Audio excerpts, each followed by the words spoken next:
In the damp silence of dawn, beneath the rising mists of the Song Dynasty mountains, the cry of a child breaks the air, not sharp and sudden, but low, drawn out and trembling. Oh. It comes from a modest courtyard in a merchant's home, where morning prayers have not yet begun, and incense still lingers on, unlit. The girl is 7. Her name is Lin. Only the soft murmur of women speaking in the dialect of the interior provinces, and the rustle of silk as her mother tightens the red sash around her waist. Her grandmother, eyes pale and dim from years of lamplight and weeping, sits watching, her thin fingers clutching a talisman. She does not know yet what has been prepared for her. There is no ceremony, no music. Her toes are gone, folded under themselves, like the petals of a lotus bud yet to bloom. Her shoes, custom-made, are tiny, barely longer than a man's thumb. Oh. They glitter with pearls and gold thread. They are beautiful. She cannot walk in them. Lin's feet are washed in rosewater, their skin soft and untouched, toes still spread in the innocent openness of childhood. Then the process begins. Linen bindings, boiled in herbs and cooled in oils, are wrapped with precision. She bleeds into her silk slippers, staining them crimson at the heel. Her gait, now slow and swaying, is praised as willow soft and lotus floating. She learns to bow without falling, to smile through agony, and to sing. The arch is folded unnaturally inward. Toes are tucked underneath, crushed against the sole, then pulled tighter and tighter until the bones snap. Not one cry, not any more. Lin has fainted. Yet each night she removes her bindings with trembling hands and looks at her feet. At the crooked ruin beneath the silk, at the price she has paid for love she may never receive, and status she does not understand, outside, the birdsong continues. A peasant whistles on his way to market. The world, cruel in its indifference, moves on. By dusk, Lin awakens to a new world where her feet are no longer hers, of marrying her into the scholar elite. And in this ancient stratified society where class lines are deeper than rivers, bound feet are not torture, they are transformation. But she will. You see, Lin is the daughter of a merchant who dreams of rising above his station. They are the ladder by which a poor girl may ascend. In the candlelight of the women's quarters, Lin is told that pain is honor, that blood is sacrifice, that beauty is never born without a price. So she practices walking, each step a quiet scream that no one hears. Over time, the bones fuse, the pain lessens. She becomes graceful. Guests begin to notice. Matchmakers arrive. Her mother grows hopeful. But Lin grows silent. She does not speak unless spoken to. She walks with the elegance of a porcelain figurine, delicate and unbreakable. And sometimes, just before sleep takes her, she whispers to herself, "I was once a child who ran through fields. No one hears her, because no one is listening." And so begins the story of Lin, the girl who was turned into a flower, not by sunlight, but by fire. Years pass. Lin becomes a woman, though her footsteps remain as small and quiet as a child's. The girl who once bled into her slippers now glides across lacquered floors with practiced grace. Her beauty is spoken of in hushed tones, her lotus walk imitated by girls whose feet have yet to heal.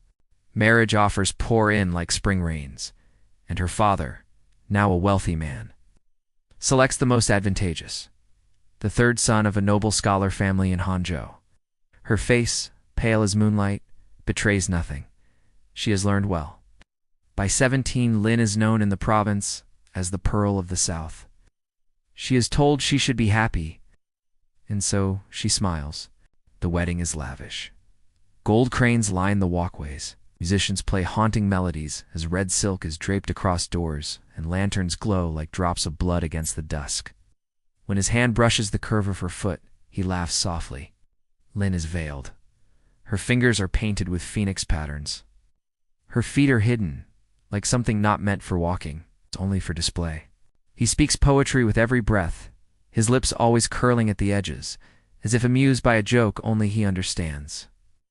There is always an excused business poetry, a scholars' gathering. Lin waits and hopes. On their wedding night, he recites verses while she undresses in silence.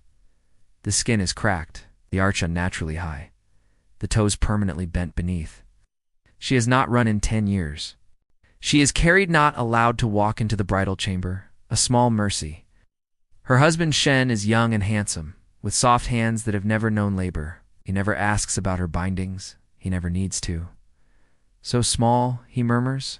Lin hears laughter from the inner courtyard. She steps out quietly. There, beneath the plum trees, Shen holds another woman, a concubine, younger, with unbound feet.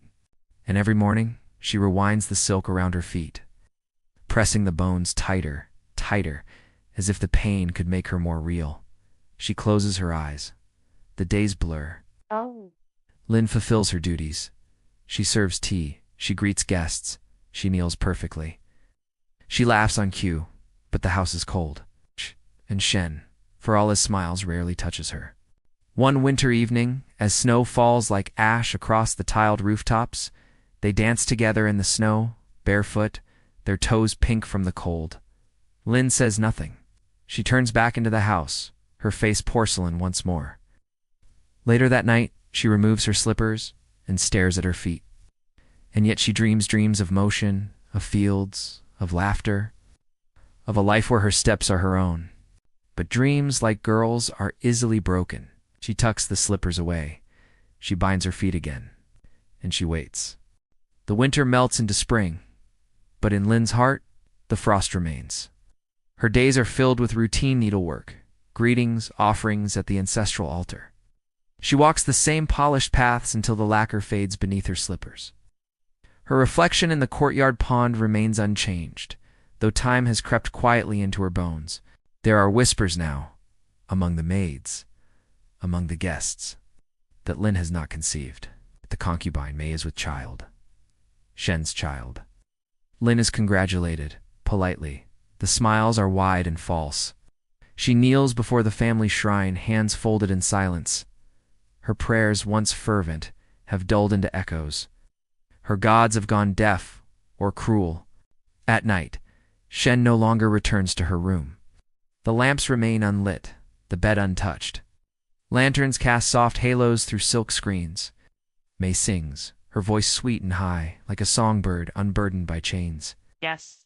She lies alone, her bindings pressed against her ribs like thorns. One evening she hears laughter again, this time from within the garden pavilion. Lin turns away. The smell of camphor and herbs cannot mask the decay beneath.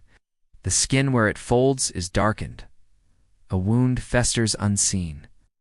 She presses a cloth against it and does not wince. He lifts her foot gently, and his eyes widen.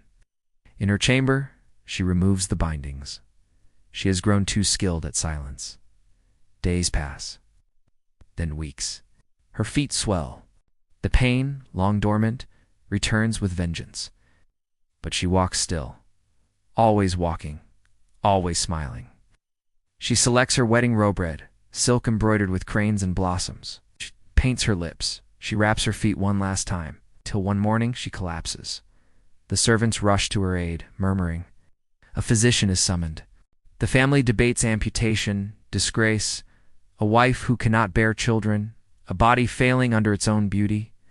Each motion defying years of training, gangrene, he whispers. They speak in hushed tones beyond her screen. Lin hears it all. That night she dreams of fire.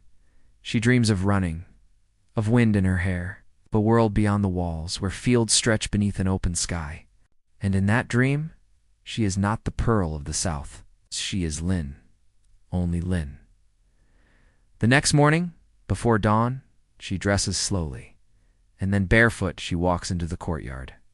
She truly walks across the stones, each step tearing skin. She walks until the servants gather, until Shen is called. Until Mei stands at the doorway clutching her belly. Lin says nothing. She looks to the east, where the sun is beginning to rise, and she smiles. Not the smile of a porcelain doll, but of something breaking free. Lin vanishes that same morning. Some say she threw herself into the river beyond the mulberry fields, the red silk of her wedding robe fluttering like a dying flame. Others say they saw her heading into the hills alone, barefoot, her bindings left behind on the stone steps like a serpent's final skin. The household forgets the silence that once drifted through the halls like incense smoke. They speak of Lin not as a ghost, but as something older, wildrous spirit of the wind that haunts the plum groves, her laughter soft as falling petals. The family mourns, briefly. Shen remarries within the year. May bears him a son. But in the village, stories linger. Whispers pass from mother to daughter, from old women to young brides. Some claim she walks still, on feet once broken, now whole. The pond gathers moss. The red cranes on the wedding robe fade to gray. They say that if you rise early enough, before the sun crowns the mist, you might see her by the riverbank spinning barefoot in the dew.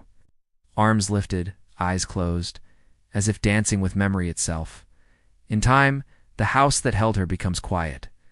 The lacquered floors remain polished, but no footsteps grace them. And still, somewhere in the breath between stories and dreams, Lin lives on.